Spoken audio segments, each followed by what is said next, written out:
Hello नमस्कार, तुम्हा सर्वांचं अगदी मनापासून स्वागत आहे आपल्या आजच्या नवीन व्हिडिओमध्ये। आज आमच्याकडे आहे कन्यापूजन।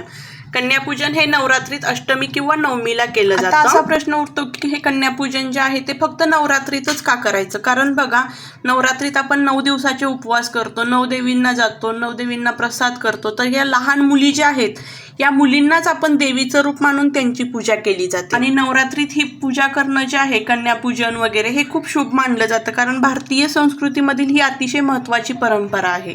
तर म्हणूनच आम्ही सुद्धा नवमीला जे आहे हे कन्यापूजन केलं आहे। या कन्यांचे जे आहेत ते पाय वगैरे स्वच्छ पाण्याने धुवून हळदी कुंकू लावून त्यांना औक्षण केलं जातं। आणि औक्षण झाल्यानंतर त्यांना जे आहे ते आपण देवींना प्रसाद देतो। तर प्रसादामध्ये बघा कसं चण्याची भाजी, पुरी वगैरे असते।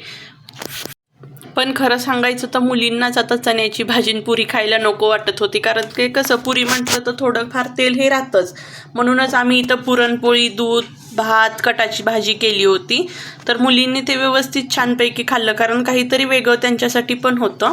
आणि अजून एक महत्त्वाची गोष्ट म्हणजे बघा, आपण कसं लहानपणीचे निरागस भाव जे असतात ते यातून दिसून येतात आपल्याला।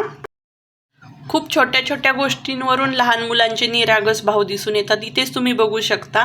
आता इथं औक्षण करून झाल्यानंतर प्रत्येकीला गजरा घातला होता। तर गजरा काहींना पाठीमागे घालायचा होता, तर काहींना पुढे। पुढे म्हणजे कसा, तो बाकीच्यांना दिसो किंवा नाही दिसो, पण आपल्या डोळ्यांनी आपल्याला तो गजरा दिसला पाहिजे असा घातला। त्यानंतर असंच एक एक करून आम्ही 9 कन्यांचे पाय धुवून हळदी कुंकू लावून गजरा वगैरे घालून त्यांना ताटाभोवती सुंदर रांगोळी काढली। नंतर त्यांना जेवायला बसवलं।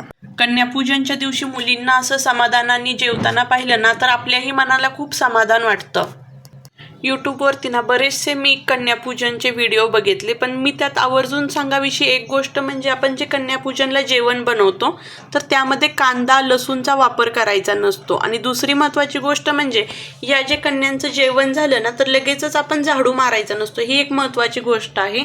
बऱ्याचशा ठिकाणी या चुका होतात, तर ही चूक जी आहे ते तुम्ही पण करू नका, कारण कन्यांचं जेवण झालं की एक 5 मिनिट वगैरे थांबायचं, नंतर झाडू मारायचा।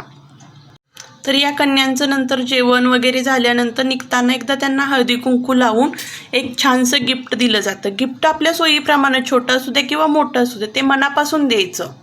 तर आम्ही इथं त्यांना एक नोटबुक, एक पेन, मेहंदीचा कोर आणि केळी दिलेली आहे।